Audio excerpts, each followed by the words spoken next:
அப்போ இந்த சீன் வந்து இவங்களுக்கு பிடிச்சிருக்கு. அவர் அப்படிதானே ஆடியன்ஸ் மனப்பான்மையில தானே அவங்கள பார்ப்பாரு. அப்போ லைட் அமர்த்தினோடனே அவன் ஆர்ப்பரிக்கிறானோடனே அவர் திரும்ப திரும்ப செய்கிறார். தலைவனாகாமல் இருக்கிறதுனால தான் தன் தொண்டர்களை இன்னும் அரசியல்படுத்தாமல் இருக்கிறது. அவர் ஒரு அரசியல் தலைவராக அவர் உருவெடுத்திருந்தார்னா தன் தொண்டர்களை வழி நடத்துறதுக்கான பயிற்சி வகுப்புகளை நடத்தியிருப்பார், ஒழுங்குகளை சொல்லி கொடுத்துருப்பாரு. இதெல்லாம் வந்து அவர் ஏன் சொல்லிக் கொடுக்காமல் இருக்கிறாருன்னா, இவங்களுக்கு அரசியல் வகுப்பு எடுத்துட்டோம்னா, ஏன்னா இவர்கள் ரசிகர்களாக இருக்கும்போது தான் விஜய் என்ன முடிவு எடுத்தாலும் செய்வாங்க. இவர் நாளைக்கு பாஜகவோடைய கூட்டணி வச்சு அதுக்கு ஒரு காரணம் சொன்னாலும் தலைவர் என்ன சொல்லிட்டாரோ அதுதான் சரின்னு சொல்லுவாங்க. ஏன்னா பாஜக குறித்த எந்த புரிதலும் அவங்களுக்கு கிடையாது, தத்துவார்த்த ரீதியான புரிதல் இல்லை. இப்போ நாளைக்கு ஒரு வேளை வந்து அதிமுகவோட கூட்டணி நாங்கள் பாஜகவோட அதிமுக தான் இருக்கிறோம்னு சொன்னா கூட அதை ஏற்றுக்குருவாங்க. நான் தனிச்சு தான் போட்டிடுறேன்னு சொன்னாலும் ஒத்துக்குருவாங்க. நீங்க திமுகவோடய திரும்ப நான் சேர்ந்துக்கிறேன்னு சொன்னாலும் ஒத்துக்குருவாங்க. இல்லை நான் அரசியலை விட்டு விலகிறேன்னு சொன்னாலும் ரோட்டை உடச்சு போட்டாங்களா, பேரிகார்டை சரி பண்றதுக்கு காசு கொடுத்துட்றேன், செத்து போயிட்டாங்களா ஒரு 20 லட்சம் கொடுத்துட்றேன் அப்படின்னு ஒரு மனநிலை இருக்குல்ல. பணம் கொடுத்தா எதை வேணாலும் செஞ்சிட முடியுன்ற ஒரு மனநிலை இருக்குல்ல. என்றாவது ஒரு நாள் விஜய்க்கு அதை எப்போ உணர்த்தோம் அப்படின்னா, இது வரைக்கும் விஜய் வந்து வெளியில் வரும்போது சாணியை, தெருப்படி, விளக்குமாத்தடி, முட்டையடிலாம் வாங்கினதில்லை. ஏன்னு சொன்னால் நீங்கள் தமிழ்நாட்டில் அப்படி பல வரலாறுகள் இருக்குது. சுப்பிரமணிய சாமி தமிழர்களுக்கு எதிராக பல நடவடிக்கை எடுத்த போது கோர்ட்டுக்குள்ளே வச்சு முட்டையடித்தார். நிறைய பேர் இளம் பெண்கள்லேருந்து வயதானவர்கள்லேருந்து எல்லோரும் சொன்ன குற்றச்சாட்டு என்ன சொல்லியிருக்கிறாங்கன்னா, இந்த மாதிரி வந்து அங்கே வந்துக்கிட்டவங்க அந்த ஆண்களினுடைய கைகள் எங்கள் உடம்புல படாத இடமே கிடையாது. நாங்கள் அதிகமாக எங்களுடைய மார்புகள் அதிகமான அழுத்தத்துக்குள்ளாக இருக்குது, எங்களுடைய உடம்புல கீறல்கள்லாம் நடந்துருக்கு அப்படின்னு ரொம்ப வருத்தத்தோடு அந்த பெண்கள்லாம் ஊடகங்களில் சொல்கிறாங்க. மருத்துவமனையில் சந்திக்க போகிற நபர்கள்ட்டெல்லாம், முக்கியமான ஆட்கள்கிட்டலாம் சொல்லி வருத்தப்பட்டு, விஜய் வந்தாருன்னா கூடிரும், பிரச்சனை ஆயிரும், தடியடி ஆயிரும், அதாயிரும், இதாயிரும்னா இட்டுக்குன்னு வர்றது பிரச்சனையா இருக்கு அப்படின்னா நீங்க எதுக்கு இந்த நாட்டுக்கு தேவைன்ற கேள்வி வந்துருக்கல மக்கள்கிட்ட. புரியுது. அதாவது நீங்க போனாலே பிரச்சனை வரும்னா உன்ட்ட எதுக்கு நான் நாட்டை கொடுக்கணும்ன்றது வந்துருக்கல. உனக்கு ஏன் நான் ஓட்டு போடணும், நீ வந்தாலே பிரச்சனை தானப்பா. அப்ப நீ முதலமைச்சர் ஆயிட்டேன்னா பிரச்சனை எல்லாம் சரியாயிருமா? குருமூர்த்திட்ட நான் பாக்குறது என்னன்னா, பன்னீர்செல்வம் என்னைய பார்த்துட்டு போனாரு, நான் ஆலோசனை, டிடிவி தினகரன் என்னைய பார்த்துட்டு போனாரு, நான் ஆலோசனை சொன்னேன். நான் தான் பன்னீர்செல்வம் தர்ம யுத்தம் நடந்து சொன்னேன்னா அவரே பெருமை பீத்துற ஆளு. இந்த விடயத்தை பொறுத்தளவுக்கு விஜய் சந்திச்சாருன்னு சொன்னா அவர் தான் முதல் ஆளா சொல்லுவார். விஜய் பசங்க வந்தாங்க ஒரு 3 பேரு, நான் தான் இப்படி பண்ணுங்கடான்னு சொல்லிவிட்டேன்னு அவரே சொல்லிவிட்டேன்.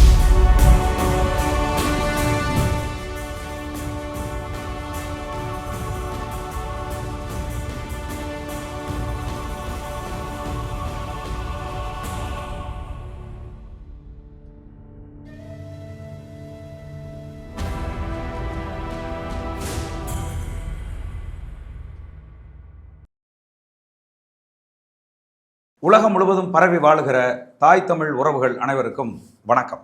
இன்னைக்கு நம்முடைய சோழன் சொல்வீச்சு வலையொலியில் நாம் தமிழர் கட்சியினுடைய மாநில ஒருங்கிணைப்பாளர் மதிப்புக்குரிய தம்பி முத்துப்பாண்டி அவர்களை சந்தித்து பேச இருக்கிறோம். தம்பி வணக்கம். வணக்கண்ணா. கரூரில் நடந்த கொடும் துயரத்துக்கு பிறகு மக்கள் ஒரு பெரிய கொந்தளிப்பில் இருக்காங்க. அதாவது அந்த கொடும் துயரம் நடந்த பிறகு அந்த இடத்தில் இருந்திருக்க வேண்டிய விஜய் அவர்கள் அந்த இடத்துல இல்லை. அவங்க அங்கேருந்து தப்பித்து அவர் சென்னைக்கு ஓடி வந்து விட்டார். அது கூட பரவாயில்ல, அவர் ஒரு சூப்பர் ஸ்டார், அங்கே வந்தால் திரும்ப சட்ட ஒழுங்கு பிரச்சனை ஏற்படும்னு சொல்லி கூட போயிருந்திருக்கலாம். ஆனால் அவருடைய கட்சி நிர்வாகிகள் ஒருத்தர் கூட இந்த நிமிடம் வரைக்கும் அந்த இடத்துக்கு வரலை, அங்கு பாதிக்கப்பட்டவர்களை சந்திக்கலை. அப்படிங்கிற அந்த குற்றம் இருக்குது பார்த்தீங்களா, அந்த தவறு இருக்குது பார்த்தீங்களா, அது பெரும் கோபமாக இன்றைக்கி மக்கள் மத்தியில் உருவாயிருக்கு. இதை பற்றி என்ன நினைக்கிறீங்க? இல்லை, அதை தான் நம்ம தொடர்ச்சியாக பேசிக்கிட்டே இருக்கிறோம். அதாவது என்னென்னா, அரசியல் படுத்தப்படாத எந்த கூட்டமும் பயன் தராது அரசியலுக்கு. இப்போ அரசியல் படுத்தப்பட்ட கூட்டமாக இருந்திருந்தால், இப்போ ஒரு உதாரணத்துக்கு அந்த இடத்துல வேறு ஏதாவது ஒரு கட்சி, திமுகவோ அதிமுகவோ பாஜகவோ காங்கிரஸோ இல்லை ஏதோ ஒரு கட்சி, எனிஒன், அப்படி ஒரு கட்சிக்கு ஒன்று நடந்துருந்துச்சுன்னா அந்த கட்சியினுடைய மாவட்ட செயலாளரே அதை ஹேண்டில் பண்ணி சரி பண்ணுவார். களத்தில் இறங்கி உடனடியாக தலைவருக்கு தெரிவிப்பார். எப்படின்னா, இந்த மாதிரி ஒன்று நடந்துருச்சு தலைவரை, இந்த மாதிரி ஒரு இன்சிடென்ட் நடந்திருக்குது நீங்கள் பேசிக்கிட்டு இருக்கும்போது அப்படின்னு சொன்னால் உடனடியாக அதற்கான தீர்வுகளை நோக்கி அந்த கட்சி நகரும். மாவட்ட செயலாளர், அங்கே இருக்கிற பகுதி செயலாளர், அங்கே இருக்கிற ஒன்றிய செயலாளர் அப்படின்னு ஒரு பெரிய அந்த கட்சியினுடைய கட்டமைப்பில் இருக்கிற பொறுப்பாளர்கள் அந்த இடத்த சரி செய்கிறதுக்கு முயற்சி செய்வாங்க. அப்படி எந்த நடவடிக்கையுமே அந்த கட்சி அங்கே ஸ்பாட்லேயே எடுக்கலை. நம்ம இப்போ சொல்கிறோம், நம்ம இப்போ ஸ்பாட்லேயே அவங்க எந்த நடவடிக்கையும் எடுக்கலை. எல்லாத்தையுமே பார்த்தீங்கன்னா தப்பு தப்பாக செஞ்சுருக்கிறாங்க அப்படின்றது தான் நமக்கு நல்லா தெரியுது. அப்போ அரசியல் படுத்தப்படாத ஒரு கூட்டம் வந்து உங்களுக்கு தெரியுது, நீங்கள் போகிற இடத்துல பூராமே உங்கள் கட்சிக்காரர்களை தாண்டி பொதுமக்கள் உங்களை பார்க்கணும்னு நினைக்கிறாங்க. பெண்கள், ஆண்கள், குழந்தைகள் என்று இப்போ தெருவில் போகிறவங்க எல்லாரும் உங்களை சந்திக்கணும், பார்க்கணும். அதாவது விஜய் ஒரு தடவை பார்த்தா போதும்னு நினைக்கிற மனநிலை எல்லோருக்கும் இருக்குது. அப்போ அந்த மனநிலையை நீங்கள் உங்களுக்கு சாதகமாக பயன்படுத்திக்கிட்டு உங்களுடைய அரசியல் தேவைக்காக இப்படி ஒன்று நடந்ததை பிறகுமே நீங்கள் வந்து அங்கே போய் பார்க்காமல் இருப்பதை வந்து நம்ம வன்மையாக கண்டிக்கிறோம். இன்னொன்று என்னென்னா, நீங்கள் போய் பார்த்து உண்மையிலேயே சொன்னால் நீங்கள் எல்லாரும் வெளியில் இருந்துக்கிட்டு என்ன சொல்கிறீங்கன்னா, திமுக அரசியல் செய்யுது. நீங்கள் அரசியல் செய்ய வேண்டியதானே? நீங்கள் அதை சரி செய்து இருக்க வேண்டியது. அந்த இடத்துக்கு போய் நீங்கள் அரசியல் செஞ்சுருக்கலாம். நீங்கள் அரசியல் செஞ்சுருக்க வேண்டாம். நீங்கள் அதுக்கு தானே வந்திருக்கீங்க. திமுகவுக்கும் தாவேக்காவுக்கும் தான் போட்டின்னு நீங்கள் சொல்கிறீங்க. அப்போ திமுக வந்து 10 ஆம்புலன்ஸில் ஆளுகளை கூட்டு போச்சுன்னா நீங்கள் 20 ஆம்புலன்ஸை ஏற்பாடு பண்ணி கூட்டிகிட்டு போயிருக்க வேண்டியது தானே? திமுக காரங்களுடைய மாவட்ட செயலாளர் அங்கே இருக்கிற செந்தில் பாலாஜி, அங்கே இருக்கிற அமைச்சர் பெருமக்கள் வந்திருந்தாங்கன்னா நீங்கள் ஒரு 20 மாவட்ட செயலாளர் அங்கே நின்றுருக்க வேண்டியதான களத்தில். அப்போ அதுதான் போட்டியாக இருக்க முடியும். நீங்கள் வெறுமனே வந்து மேடையில் ஏறி தமிழக வெற்றி கழகத்துக்கும் திமுகவுக்கும் தான் போட்டின்னு சொல்லிட்டா அது போட்டி ஆயிருமா? அப்படி கிடையாது. அப்போ நீங்கள் வந்து அதை ப்ரூவ் பண்ணுறதுக்கான ஒரு வாய்ப்பு இருந்துச்சு. இப்படி ஒரு இன்சிடெண்ட் நடந்துச்சு. இந்த இன்சிடெண்ட்டை நம்ம போய் பேசிக்கிட்டு இருக்கிறத தாண்டிட்டு அதற்கு பிறகு என்ன சொல்யூஷன்றது ஒன்று இருக்குல்ல, அதற்கு தீர்வு என்னன்றதை நம்ம ஆரம்பத்துலேருந்தே சொல்லியிருக்கோம். விஜய்கிட்ட எந்த தீர்வும் இல்லை. அரசியல் படுத்தப்படாத ஒரு மாஃப் கேங்கை வந்து உருவாக்கிட்டே இருக்கிறாரு. அது ஆபத்தான போக்கா மாறிடும். ஒரு உதிரி கும்பலை உருவாக்குறாரு. அது ஆபத்தா போயிடும் அப்படின்னு நம்ம சொல்லிக்கிட்டே இருந்தோம். அதுதான் இப்போ நடைமுறைக்கு நம்ம சொன்னதெல்லாம் அப்படி நடந்துருச்சு. சரி. இப்போ இனிமேல் என்னன்னா அதை பாடமாக எடுத்துக்கொண்டு அவங்க நகரணும். இப்போ தமிழக வெற்றி கழகத்தை நம்ம ஏதாவது சொல்லும்போது நம்மளை அவங்க விமர்சனம் பண்ணுறோம், நம்ம திட்டுறோம், அவங்கள பார்த்து நம்ம பயப்படுறோம் அப்படின்லாம் நினச்சாங்க. அப்படி கிடையாது. நீங்கள் ஒரு மாஃப் கும்பலை, அதாவது வந்து எந்த கொள்கையும் இல்லாமல் கோட்பாடும் இல்லாமல் ஒரு மாஃப் கும்பலை உருவாக்கிட்டு இருக்கீங்க, இது ஆபத்தான போக்கு அப்படின்னு நம்ம சொல்லியிருந்தோம். இப்படி ஒரு ஆபத்து நடந்ததுக்கு பிறகு இதுல இருந்து ஒரு பாடம் கற்றுக்கிட்டு அவங்க மீண்டும் அந்த கட்சியில் பயணிக்கக்கூடிய தம்பி தங்கைகள் பார்த்தீங்கன்னா, முதலமைச்சரை கூட ஒருமையில் பேசுகிற, கெட்ட வார்த்தையை சொல்லி திட்டுகிற, துணை முதல்வரை வந்து மிக தரக்குறைவான வார்த்தைகளை பயன்படுத்துகிறார், அண்ணன் செந்தமிழன் சீமான் அவர்களை மிக மோசமான வார்த்தைகளை பயன்படுத்தி இழிவு செய்கிற ஒரு கூட்டமாக தான் அந்த கூட்டம் வந்து இருந்தது. இந்த கூட்டத்தை ஒழுங்கு செய்கிற அல்லது வந்து அவங்கள சரி செய்கிற முயற்சியை அந்த கட்சி எடுக்கலை அப்படிங்கிற குற்றச்சாட்டு எப்படி பார்க்குறீங்க? இல்லை, அது வந்து எப்படின்னா, நீங்கள் இப்போ இந்த விஷயம் வந்து ட்ரோல் மெட்டீரியலாக ஆக்கப்படுது. எதுனா இப்போ முதலமைச்சர் அவர்களை பேசப்படுறதும், துணை முதல்வர் அவர்களை பேசப்படுறதும், அண்ணன் சீமான் அவர்களை பேசப்படுறதும், அவங்க அசிங்கமாக பேசுகிறத திட்டமிட்டு பரப்புகிறாங்க. ஒன்று அவங்க தெரியாமையே பரப்புகிறாங்க, இன்னொன்று இதை சாதகமாக பயன்படுத்திக்கிட்டு இன்னொரு கட்சி பரப்புது. இப்போ குறிப்பாக வந்து விஜய் படத்தை வச்சுக்கிட்டு ஒருத்தவங்க வந்து இப்படி பரப்புறதுனால இப்போ குறிப்பாக வந்து அவங்க எப்படி நினைக்கிறாங்கன்னா, தமிழக வெற்றி கழகத்துக்கும் நாம் தமிழருக்கும் சண்டை, சீமான் வந்து இவரை பேசுகிறாரு, அதனால் தமிழக வெற்றி கழகத்தின் தொண்டர்கள் சீமானை திட்டுறாங்கன்ற ஒரு போக்கத்தை காட்டணும். இன்னொரு பக்கம் பார்த்தீங்கன்னா பாஜக என்ன செய்யுதுன்னா, இவங்க 2 பேரையும் ட்ரோல் பண்ணுறத திரும்ப திரும்ப திரும்ப திரும்ப அவங்க போட்டு போட்டு போட்டு போட்டு ட்ரோல் மெட்டீரியலாக அதை காட்டுறாங்க. அதில் இவங்க பயன்படுத்தப்படுறோம்னே தெரியாமே இவங்க எல்லா ஊடகங்கள்லேயும் பேசும்போது, ஏன்னா மைக்கு நீட்டுறாங்க, இவங்க பேசுகிறது தொலைக்காட்சியில் வருது, யூடியூப் சேனல்ஸில் வருது. அப்போ அதை பார்க்கும்போது நம்ம பேசுகிறது பெருசாக தெரியுது. அதாவது விஜயை இப்படி இப்படி விஜயனுடைய ரசிகர்கள் பேசுவதன் மூலமாக, இப்படி கெட்ட வார்த்தை பேசுறது, மற்றவங்களை தரக்குறைவாக திட்டுறதன் மூலமாக விஜயை வீழ்த்துறோங்கிறது அவங்களுக்கு தெரியல. அவங்களுக்கு அது தெரிஞ்சுன்னா தான் பேச மாட்டானே. பத்திரிகையாளர் சந்திக்கும் போது நம்ம நாகரிகமாக பேசணும். நம்ம அவங்களே ஏதாவது ஒரு கேள்வி கேட்டால் கூட அதை நாகரிகமாக தவிர்த்துட்டு போனோம். ஏங்க, நாங்கள் எங்கள் கட்சி கொள்கையை சொல்கிறோம், எங்கள் தலைவரை பற்றி ஏதாவது கேளுங்க நாங்கள் சொல்கிறோம், எங்கள் கட்சியை பற்றி சொல்லுங்கள் நாங்கள் பேசுகிறோம், இந்த மக்கள் எப்படி கூடுறாங்கன்னு சொல்லுங்கள் அதை பற்றி கேளுங்க பேசுகிறோம், எங்களை ஏங்க அவங்களெல்லாம் பேச சொல்கிறீங்க, எங்கள் வேலை அது இல்லைங்க, நாங்கள் வேற ஒரு இதுக்காக வந்திருக்கிறோம். அவரே தான் சொல்கிறாரு, தன்னுடைய மாநாட்டில் வந்து சொன்னார், நாங்கள் வந்து மற்றவங்க போல் குறை சொல்வதற்காக வந்தல்ல, குறைகளை தீர்க்க வந்திருக்கிறோம்னு சொன்னார். அப்போ நீங்கள் உங்களுடைய கட்சியினுடைய தொண்டர்களோ ரசிகர்களோ எனிஒன், அதாவது அவன் டிவிக்கு கட்சியில் இருந்தாலே அவன் தொண்டன் தான் வச்சுக்கோங்களேன், அவனை நீங்கள் வந்து எஜுகேட் பண்ணாமல் இருக்கிறதுனால அவன் என்ன பண்ணுறான்னா, ஒரு மைக்கு முன்னாடி எப்படி பேசணும், சோசியல் மீடியாவில் எப்படி பேசணும், எப்படி பொதுவெளியில் நடந்துக்கிறணும், எப்படி மக்களை சந்தித்து இது பண்ணணும், பொதுவெளியில் 1000 பேர் கூட்டிட்டா அதை எப்படி நம்ம மேனேஜ் பண்ணணும் அப்படின்ற எந்த அறிவும் இல்லாதனால தான் இந்த இன்சிடென்ட் நடக்குது. அவங்க திரும்ப திரும்ப ஊடகங்களில் அவங்க அம்பலப்படுவதற்கும் அவங்க அவமானப்படுவதற்கும் காரணமே இதுதான். இந்த பார்வை தான் விஜய் மேலையும் பார்க்கப்படும். இப்போ விஜயுமே நீங்கள் பார்த்தீங்கன்னா வண்டிக்குள்ளே உட்காந்துக்கிட்டு லைட் அமர்த்தி விளாட்றாப்புல. அவன் லைட்டை போடுகிற போது மக்கள் ஓன்னு கத்துறாங்க, லைட்டை ஆஃப் பண்ணோன்னே சைலண்ட் ஆகுறாங்க. அப்போ அதை போட்டோடனே அதை பார்த்துட்டு அவர் கொஞ்சம் மகிழ்ச்சி அடைகிறாரு, உற்சாகம் அடைகிறாரு. என்ன அடைகிறாருன்னா, ஓ இப்போ இதெல்லாம் வந்து கோரஸ் போடுறாங்களா, சத்திரம் போடுறாங்களா, அப்போ திரும்ப திரும்ப செய்வோம்ட்டு அப்படி ஒரு சின்ன குழந்தை மாதிரி விளாண்டுட்டு இருக்காரு. அப்போ அவரே எஜுகேட் ஆக வேண்டியது இருக்கு. அப்புறம் எப்படி இவரை எஜுகேட் பண்ணுவாங்க? இல்லை, அதை வந்து பெரும்பாலும் இணையதளங்களில் பேசுகிறவங்க எல்லாருமே என்ன சொல்கிறாங்கன்னா, இது ஒரு வகையான மனநோய். இப்படி வந்து லைட்டை போட்டு போட்டு ஆஃப் பண்ணி மக்களை வந்து கூச்சல் போட வச்சு அதை ரசிக்கிறது என்பது ஒரு விதமான வக்கிரம் அப்படிங்கிற மாதிரி பெரும் குற்றச்சாட்டை வைக்கிறாங்க மேலே. இல்லை, அது அதாவது அது விஜயின் மீது வந்து காழ்ப்புணர்ச்சியில் பேசுகிறதா நான் பார்க்குறேன். அது வந்து விஜய்க்கு வந்து அது குறித்த எந்த புரிதலும் இல்லாதனால தான் அது செய்யறது. புரிதல் இருந்துச்சுன்னா எந்த மனிதனாக இருக்கணும், இப்போ எனக்கு புரிதல் இருந்துச்சுன்னா நான் அதை செய்வேனா, செய்ய மாட்டேன். எனக்கு ஒரு தப்புன்னு தெரிஞ்சுன்னா அந்த தப்பை நான் திரும்பவும் செய்வேனா, செய்ய மாட்டேன். அப்போ அவர் வந்து அதை செய்கிறாருன்னா அவர் வந்து ஒரு கொண்டாட்ட மனநிலையில் இருந்து வந்தவர். நம்மளை பார்த்த உடனே ஒரு ஆயிரக்கணக்கான மக்கள் ஆர்ப்பரிக்கணும்னு நினைக்க, இப்போ அதுக்கு இந்த மாதிரி சீன் வைக்கணும்னு நினைக்கிற ஒரு மனநிலை கொண்ட ஒரு சூப்பர் ஸ்டார் போல் ஒரு நடிகர் அவர். அப்போ அவர் என்ன நினைக்கிறாருன்னா, அப்போ இந்த சீன் வந்து இவங்களுக்கு பிடிச்சிருக்கு, அவர் அப்படி தானே ஆடியன்ஸ் மனப்பான்மையில தானே அவங்கள பார்ப்பாரு. அப்போ லைட் அமர்த்தினோடனே அவனுக்கு ஆர்ப்பரிக்கிறானோடனே அவர் திரும்ப திரும்ப செய்கிறார். அப்போ அவர் தலைவன் ஆகலை, இன்னும் ஆகலை. அது தலைவனாகாமல் இருக்கிறதுனால தான் தன் தொண்டர்களை இன்னும் அரசியல் படுத்தாமல் இருக்கிறாரு. அவர் ஒரு அரசியல் தலைவராக அவர் உருவெடுத்திருந்தார்னா தன் தொண்டர்களை வழி நடத்துறதுக்கான பயிற்சி வகுப்புகளை நடத்தியிருப்பார், ஒழுங்குகளை சொல்லி கொடுத்துருப்பாரு. இதெல்லாம் வந்து அவர் ஏன் சொல்லி கொடுக்காமல் இருக்கிறாருன்னா, இவங்களுக்கு அரசியல் வகுப்பு எடுத்துட்டோம்னா காடு, கனிம வளம், காட்டு வளம், நீர் வளம், மண் வளம், மலை வளம்னு பேசி இவங்களுக்கு புரிய வச்சுட்டோம்னா அந்த கட்சியில் இருக்க மாட்டாங்க.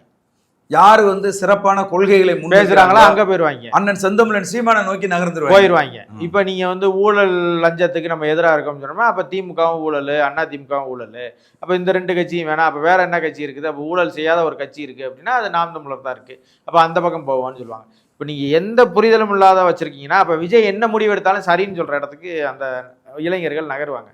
இப்ப நம்ம ரஜினிகாந்த் அவர்கள் கட்சி தொடங்குறேன்னு சொன்னாங்க. தொடங்கும் சொல்லும்போது எல்லாம் ரஜினிகாந்த் ரசிகர்கள்லாம் ரொம்ப மகிழ்ச்சியோடு இருந்தாங்க. அப்புறம் அவர் கட்சியை நான் தொடங்கலை, நான் இது பண்ணுறேன், நீங்கள் வேணுங்கிற இடத்துக்கு வாக்கு செலுத்துங்க, நீங்கள் பிடிச்ச கட்சியில் போய் சேர்ந்துக்கங்கன்னு சொல்லிட்டாரு. அப்போ ரஜினிகாந்த் அவர்கள் ஒருவேளை கட்சி தொடங்கியிருந்தா அவர் என்ன பண்ணியிருப்பார், இந்த கட்சியை கொண்டு போய் யாருக்கிட்டே ஒப்படைச்சிருப்பார். அப்போ எல்லாருமே அந்த ஆபத்தை வந்து சிரஞ்சீவி கட்சியை கொண்டு போய் காங்கிரஸ் ஒப்படைச்சாரோ அதுபோல் இவர் ஒருத்தட்ட ஒப்படைச்சிருப்பார். நீங்கள் இப்போ இன்னைக்கு சரத்குமார் அண்ணன் வந்து ஒரு கட்சியை தொடங்கினாங்க, அவங்க கொண்டு போய் பாஜக கட்சியை ஒப்படைச்சிட்டாங்க. அப்போ இப்படி பல நடிகர்கள் தமிழ்நாட்டில் கட்சி தொடங்கி இருக்கிறாங்க. அவங்க தொடங்கினவங்க எல்லாருமே யாராவது ஒருத்தட்ட சரணடைஞ்சிடுறாங்க அப்படின்ற ஒரு இது இருக்குல்ல, அது வந்து விஜய்க்கும் பொருந்தும். ஏன்னா இவர்கள் ரசிகர்களாக இருக்கும்போது தான் விஜய் என்ன முடிவு எடுத்தாலும் செய்வாங்க. இவர் நாளைக்கு பாஜகவோடைய கூட்டணி வச்சு அதுக்கு ஒரு காரணம் சொன்னாலும் என் தலைவர் என்ன சொல்லிட்டாரோ அதுதான் சரின்னு சொல்லுவாங்க. ஏன்னா பாஜக குறித்த எந்த புரிதலும் அவங்களுக்கு கிடையாது, தத்துவார்த்த ரீதியான புரிதல் இல்லை. இப்போ நாளைக்கு ஒரு வேளை வந்து அதிமுகவோட கூட்டணி, நாங்கள் பாஜகவோட அதிமுகவோட தான் இருக்கிறோம்னு சொன்னால் கூட அதை ஏற்றுக்குருவாங்க. நான் தனிச்சு தான் போட்டிடுறேன்னு சொன்னாலும் ஒத்துக்குருவாங்க. நீங்கள் திமுகவோடையே திரும்ப நான் சேர்ந்துக்கிறேன்னு சொன்னாலும் ஒத்துக்குருவாங்க. இல்லை நான் அரசியலை விட்டு விலகிறேன்னு சொன்னாலும் அவன் ஒத்துக்குருவான். அவனுக்கு தெரிஞ்சது விஜய், அவ்வளோதான் அவனுக்கு தெரியும். அதுவுமே வந்து நீங்கள் இந்த கொண்டாட்ட மனநிலையில் இருக்கிற ரசிகனை ஒருபோதும் அரசியல் படுத்தவே முடியாது. அதாவது சென்னை ரோஹிணி திரையரங்கில் விஜய் ரசிகர்கள் கூடி அந்த ஒட்டுமொத்த இருக்கைகளையும் தரமட்டமாக்கிட்டாங்க. இது ஒரு பெரிய குற்றச்சாட்டாக ரோஹிணி நிறுவனம் வந்து வழக்கெல்லாம் வந்து பதிவு செய்தது. அதன் பிறகு விக்கிரவாண்டி மாநாட்டில் வந்து பார்த்திங்கன்னா கிட்டத்தட்ட ஒரு 15,000-20,000 இருக்கைகளை அடித்து நொறுக்கி தூள் ஆக்கிட்டாங்க. மதுரை மாநாட்டிலையும் அதே தான் வந்து அவங்க பண்ணாங்க. அப்போ இது தவறு அப்படின்னு விஜய் அவர்களுக்கு தெரிந்தால் ஒரு அறிக்கை மூலமாகவோ அல்லது மேடையில் பேசுகிற போதோ இது குறித்து தன்னுடைய தொண்டர்களுக்கு அல்லது ரசிகர்களுக்கு ஒரு கட்டளை பிறப்பித்திருக்கலாம் இல்லையா? அதை அவர் கண்டுக்கவே இல்லையே. அதான் அவர் எஜுகேட் பண்ணக்கூடாதுன்னு நினைக்கிறாரு. இப்படி ஒரு மாஸ் கூட்டம் இருந்துக்கிட்டே இருக்கணும், என்ன செஞ்சாலும் பைத்தியக்காரத்தனமான ஒரு வேலையை செய்கிறதுக்கான ஒரு அடியாட்படையை உருவாக்கி வச்சிருக்கிறாரு. விஜய் பேசுகிறத எவனாவது கேட்குறானான்னு பார்த்தீங்களா? அவர் பேச போகிறதே 15 நிமிஷமோ 20 நிமிஷமோ. அந்த 15 நிமிடத்தில் அவர் ஏதாவது கருத்து சொல்கிறாரு, அந்த கருத்தில் இந்த கருத்து நேரத்தில் நம்ம ஆர்ப்பரிக்கலாமா, ஆர்ப்பரிக்கக்கூடாதா, அவர் பேசுவதை கேட்பதா, கேட்கறது இல்லையா? இப்போ வரைக்கும் அந்த கட்சியினுடைய தொண்டர்கள் விஜய் பேசிய ஏதாவது ஒரு நிமிட பேச்சை அவர்களால் போற்ற முடியுமா அப்படின்னா ஒன்றுமே கிடையாது. அப்படி எந்த செய்தியுமே இல்லை அவர்களால் பரப்புவதற்கு. அவங்க என்ன செய்கிறாங்கன்னா ட்ரோன் ஷாட்டில் உள்ள கூட்டத்தை காட்டுறாங்க, விஜய் என்ட்ரி ஆகிறத கூட்டத்தை காட்டுறாங்க, அப்புறம் வண்டிக்குள்ளேருந்து மேலே எழும்பி வரதை காட்டுறாங்க, அப்புறம் வேல் பிடிச்சிருந்தாருன்னா அதை காட்டுறாங்க, அப்புறம் கையில் கஜாயுதம் கொடுத்தாங்கன்னா அதை காட்டுறாங்க.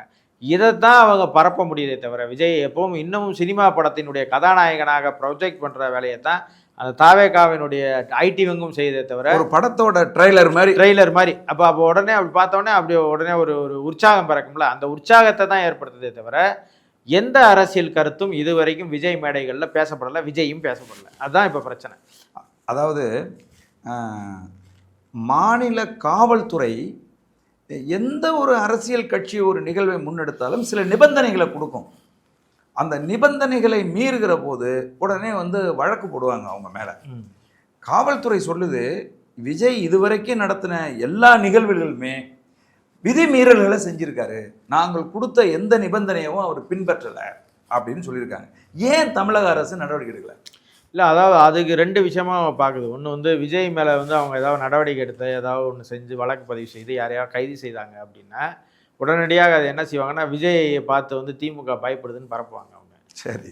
இன்னொன்று வந்து இதை வந்து பெரிய விடயமா திமுக வந்து இவங்க ஒரு உதிரி, இவங்களால ஒன்றும் செய்ய முடியாது, கூடுவாங்க கலைவாங்க ஓடிடுவாங்கன்றது திமுக. ஏன்னா அது வந்து கமலஹாசன் கூட்டத்தை பார்த்துருக்கு, சரத்குமார் கூட்டத்தை பார்த்துருக்கு, விஜயகாந்த் கூட்டத்தை பார்த்துருக்கு, நடிகர் கார்த்திகின் கூட்டத்தை பார்த்துருக்கு. இப்படி எல்லாரும் கூட்டம் கூட்டினதெல்லாம் அது பார்த்துருக்கு திமுக. ஏன்னா அது ஒரு 75 ஆண்டுகால கட்சி, அதுக்கு எப்படி ஓட்டுவாங்கன்னு தெரியும்.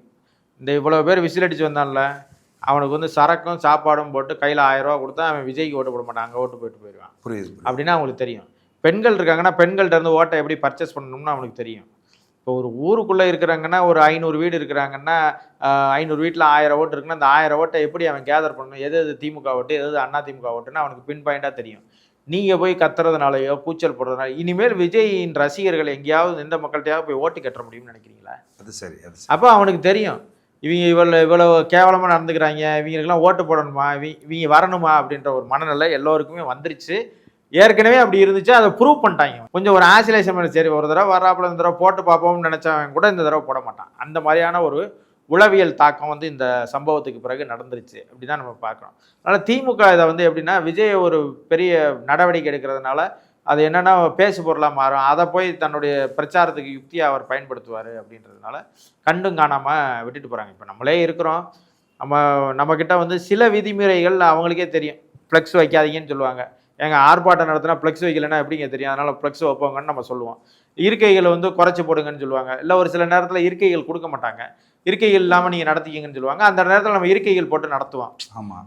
இப்படி தான் நம்ம விதிமீறல் நடக்குமே தவிர அதுவும் போக அவங்க ஒரு உதாரணத்துக்கு வந்து ஒரு 1 மணி நேரம் பேசுங்கன்னு சொன்னாங்கன்னா 2 மணி நேரம் நடத்திக்கிங்கன்னு சொன்னால் அண்ணன் கூடுதலாக ஒரு 1/2 மணி நேரம் பேசுனாங்கன்னா அதை நம்ம தவிர்க்க முடியாது. ஏன்னு சொன்னால் இப்போ வந்த செய்தியை சொல்லிட்டு போகணுமேன்றக்காக இது வந்து மக்களை பாதிக்கிற விதிமுறை முறைகள் அல்ல.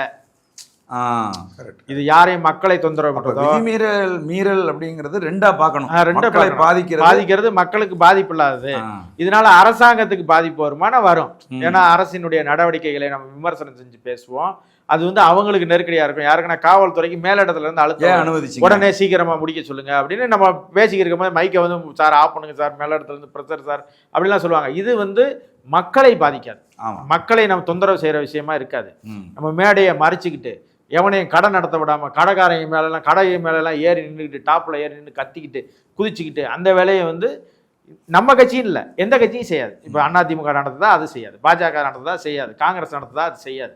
ஆனால் தாவேகா என்ன செய்யுது அப்படின்னா அந்த ஏரியாவே போர்க்களமாக்கி விட்டு போகுது.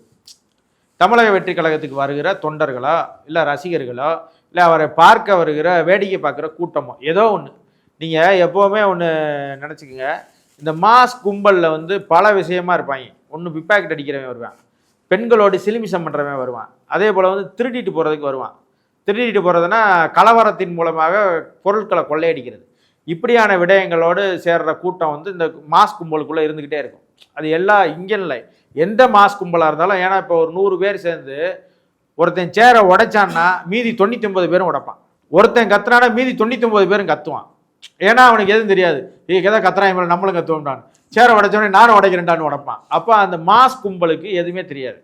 அப்போ நீங்கள் ஒரு கலவரத்தை ஏற்படுத்தணும்னா கூட அவரால் செஞ்சிட முடியும். யாருனால? விஜய்னால.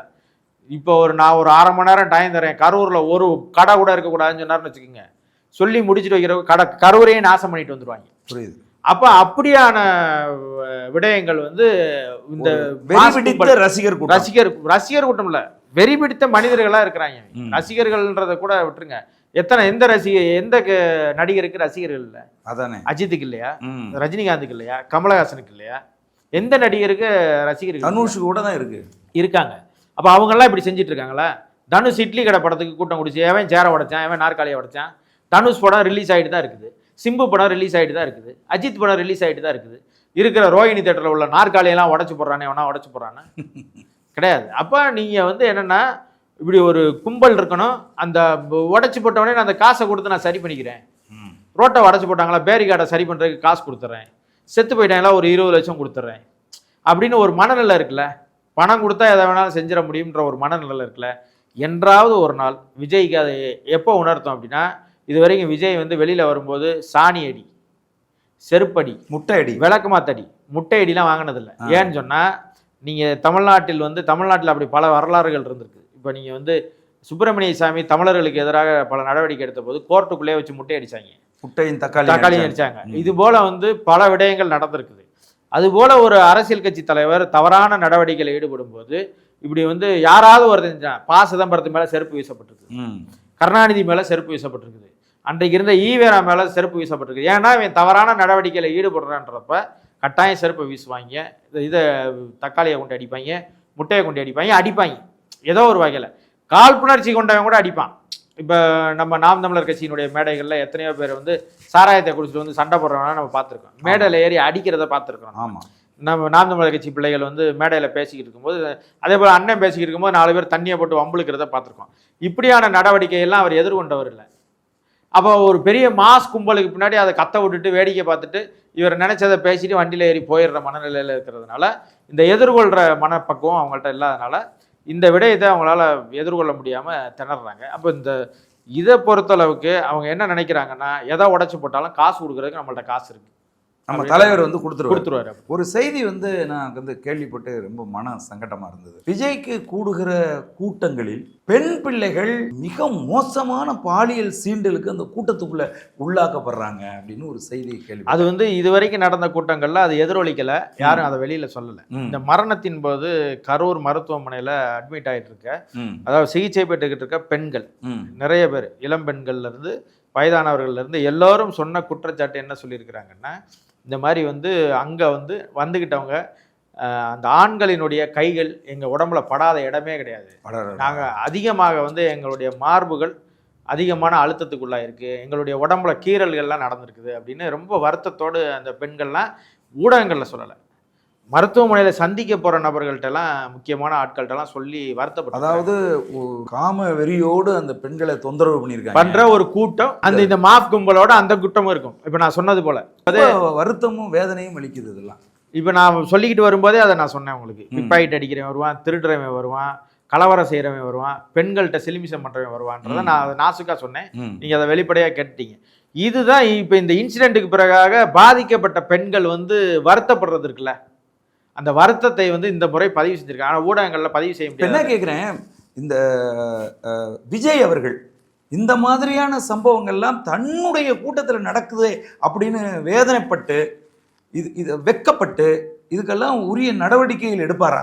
இல்லை, அவருக்கு அந்த புரிதல் இருந்துச்சுனாலே இப்படிலாம் வந்து பிரச்சனை ஆகும்னு தெரிஞ்சிருந்தா அவர் முதல் கூட்டத்திலேருந்தே சரி செஞ்சுருக்கணும். திருச்சியில் நடந்துச்சு, பெண்கள் வந்து ஒரு பெரும் கூட்டமாக திரண்டு வரும்போது, இல்லைன்னா உள்ளுக்குள்ள வந்து ஆண்களும் அதுக்குள்ளே இருக்கிற போது, எல்லாம் வந்து வெடலை பசங்களாக இருக்கிற போது இது போன்ற விஷயங்கள் நடக்குங்கிற சிந்தனையா விஜய்க்கு இருந்திருக்கணும். விஜய்க்கு கிட்டத்தட்ட இன்னைக்கு 50 வயதுக்கு மேலே வந்து ஆகுதுங்க. ஒரு பையனுக்கு இப்போ திருமணம் செய்ய போகிறாங்கன்னு சொல்கிறாங்க. அப்படிங்கும்போது இந்த புரிதல் கூட இல்லாமையே நீங்கள் மக்கள் மன்றத்துக்கு வர்றீங்க? இல்லை, அந்த புரிதல் பாதிப்புக்கானதுக்கு பிறகு இப்போ ஒரு பிரச்சனை, ஒரு இஷ்யூ பேஸில் தான் வந்து ஒருத்தர் பாடம் கற்றுக்க முடியும். இவருக்கு வந்து ஏதாவது ஒரு பொலிட்டிக்கல் பார்ட்டியில் நகர்ந்துருக்கிறாரா, இது வரைக்கும் பொலிட்டிக்கல் பார்ட்டியோட யார்கிட்டையாவது டிஸ்கஸ் பண்ணியிருக்கிறாரா, யாரையாவது சந்திச்சிருக்கிறாரா, அதை எப்படி நடத்துறதுன்னு கேட்டிருக்காரா? இவருக்கு அதிகபட்சமான பெரிய யோசனைக்காரரே புசி ஆனந்த், ஆதவ அர்ஜுன் தான் இவங்களுக்கு தெரிஞ்சவங்க, பெரும் அரசியல் ஞானிகள். அப்போ அந்த அரசியல் ஞானிகள் இது வரைக்கும் எத்தனை கூட்டத்தை எதிர்கொண்டிருக்காங்க, அந்த கூட்டத்தில் நடக்கிற பிரச்சனைகளை எப்படி எதிர்கொண்டிருக்காங்க? இப்போ அண்ணனை பார்த்தீங்கன்னா, ஒரு பெண் பிள்ளை வந்து சும்மா நாற்காலி இல்லாமல் நின்றுக்கிட்டு இருந்தா கூட உடனே கூப்பிட்டு நாற்காலி கொடுத்து உட்கார சொல்லுப்பான்னு சொல்லுவார். பார்த்தீங்க, யாராவது ஒருத்தர் எந்திரிச்சு இடம் கொடுக்க. இல்லை, அது ஒரு நாகரிகமாகவே அண்ணன் செந்தமிழன் சீமான் தனது கட்சி தம்பி தங்கைகள்கிட்ட உருவாக்கி, நான் வந்து ஒரு பெண் பிள்ளைகள் நிற்கக்கூடாது, இல்லை அதை ஒரு கவனமாகவே வச்சுக்கிட்டு இருப்பாருன்னு சொல்றேன் அண்ணன். அப்போ அவருக்கு என்னன்னா, பெண்களை வந்து நம்ம நிற்க வைக்கக்கூடாது, உட்கார வைக்கணும்ன்ற புரிதல் அவருக்கு இருக்கிறதுனால தான் பெண்களுக்கு இடம் கொடுங்க, உட்கார வைங்க, நீ எந்திரிச்சாவது இடம் கொடுங்க, பெண் பிள்ளைங்கள் இருக்கிற இடத்துல நிறைய பேர் நம்ம ஆண் பிள்ளைங்கள போய் நிக்க மாட்டாங்க, பாத்திருக்கீங்களா? பெண்கள் உட்காந்துருக்க இடத்துல அதிகபட்சம்னா அவங்க கணவர், அவங்க கூட வந்த பையன் யாராவது அப்படி இருந்தாங்கன்னா தான் உண்டு. அப்படி இல்லைன்னா நம்மளுடைய மாநில நிர்வாகிகள் யாராவது ரொம்ப அவங்களுக்கு ரொம்ப தெரிஞ்சவங்க, ரொம்ப பழக்கமானவங்க இருந்தால் தான் உட்காருவாங்களே தவிர, மற்றபடி இல்லைன்னா பெண்கள் தனியாக இருப்பாங்க, ஆண்கள் தனியாக இருப்பாங்க.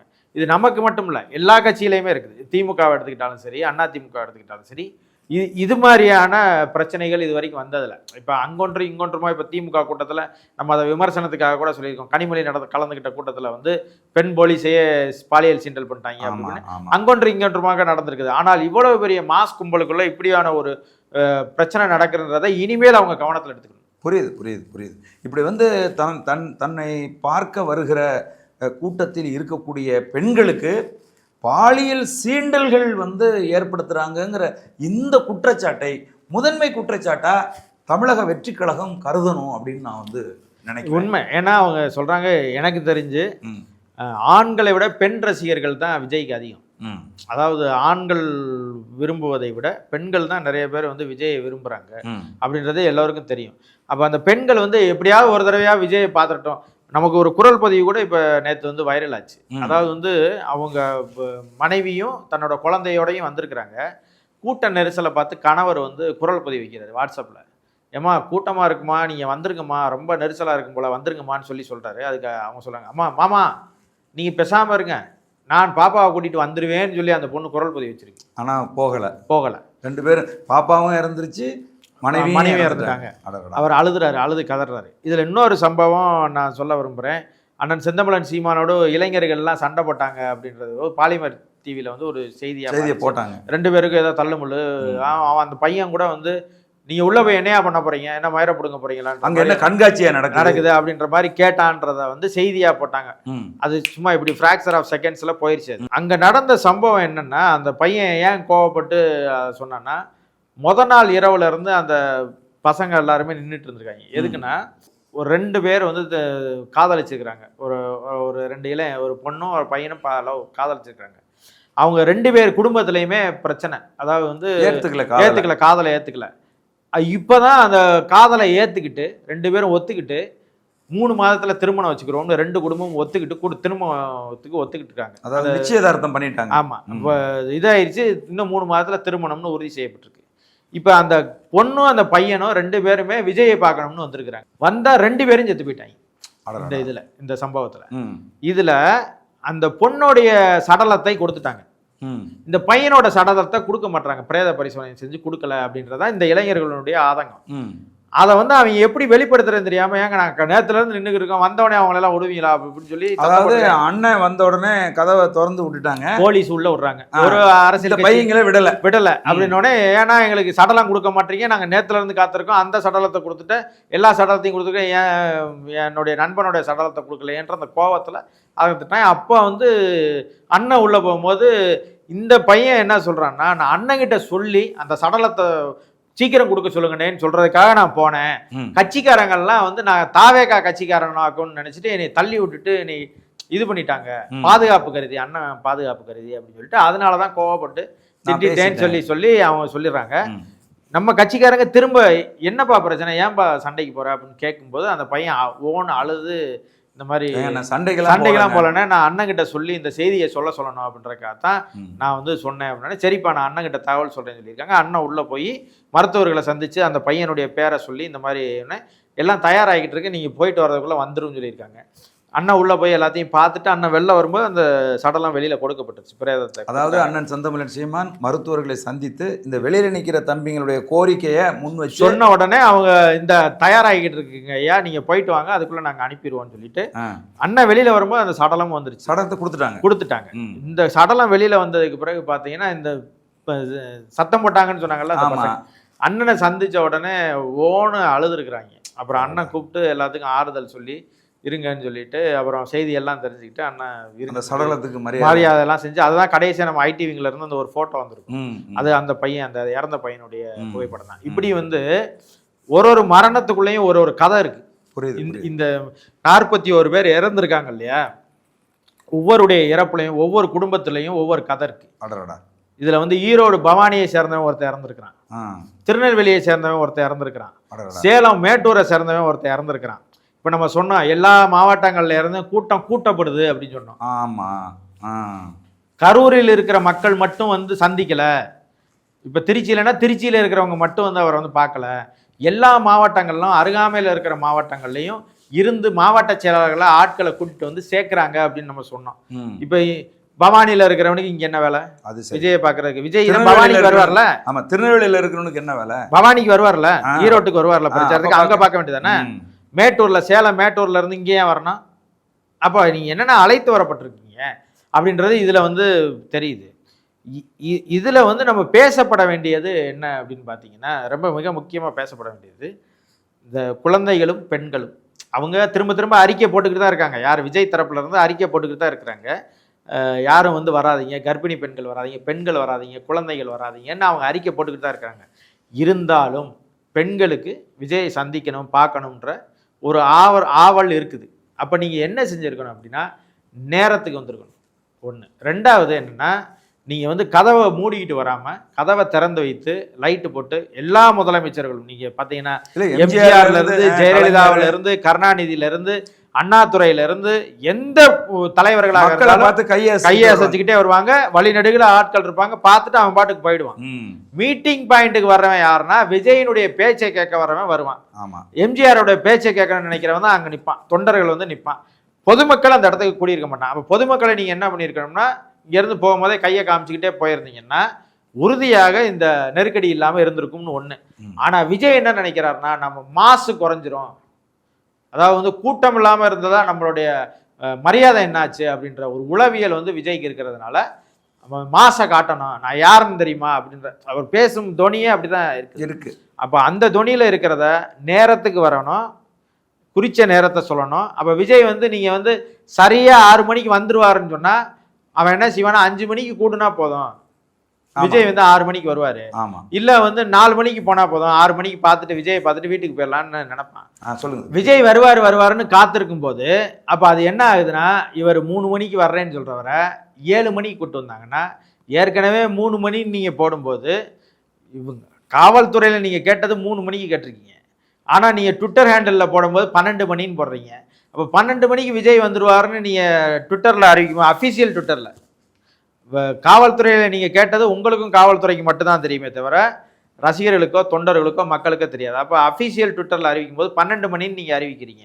12 மணின்னு அறிவிச்சிங்கன்னா நீங்கள் என்ன செய்வீங்க, காலையில் 8 மணி 9 மணிக்கெலாம் கூடிடுவோம் அப்படின்னா 8 9 மணிக்கு கூடிடுவான். அப்போ அந்த 8 9 மணிக்கு கூடினவன் 7 மணி வரைக்கும் நீங்கள் பார்த்தீங்கன்னா அவன் மத்தியானம் சாப்பிட்டானா, காலையில் சாப்பிட்டானா, தண்ணி குடிச்சானா, ஒதுங்கிறதுக்கு ஏதாவது இடம் இருக்குதா?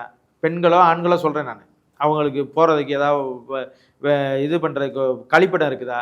அப்படி எந்த முன்னேற்பாடுகளும் இல்லாத இப்போ நம்ம ஒரு 1000 பேர் ஆர்ப்பாட்டத்துக்கு கூட்டினா கூட நம்ம உடனே ஒரு மொபைல் டாய்லெட் வைக்கணும்னு நினைக்கிறோம். ஆமாம், பெண்கள் என்ன செய்வாங்க, அப்போ அந்த இடத்துக்கு போகணும்னு நம்ம நினைக்கிறோம். 1000 பேர் இருக்கிறான்னா அங்கே ஒரு 2000 தண்ணி கேன் வேணும்னு நம்ம நினைக்கிறோம். ஆமாம், ஏன்னா அது ஒரு 2 மணி நேரம் 3 மணி நேரம்னா வெயிலில் இருக்கும், அந்த தண்ணி குடிக்கணும்னு நினைப்பாங்க. அப்போ அந்த நேரத்தில் தண்ணியை கொடுக்கணும்னு நம்ம நினைக்கிறோம். அப்போ நம்ம ஒரு 1000 பேர் கூடும்போதே இவ்வளவு திட்டமிடும்போது இவங்களுக்கே தெரியுது ஒரு 25000 பேர் கூடுவாங்க, 30000 பேர் கூடுவாங்க, 50000 பேர் கூடுவாங்கன்னு நீங்களாம் சொல்கிறீங்கல்ல.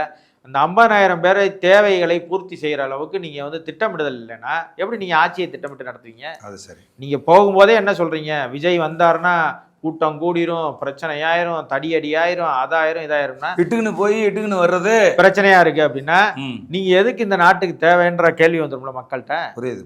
அதாவது வந்து நீங்க போனாலே பிரச்சனை வரும்னா உன்கிட்ட எதுக்கு நான் நாட்டை கொடுக்கணும்ன்றது வந்துடும்ல. உனக்கு ஏன் நான் ஓட்டு போடணும், நீ வந்தாலே பிரச்சனை தானப்பா.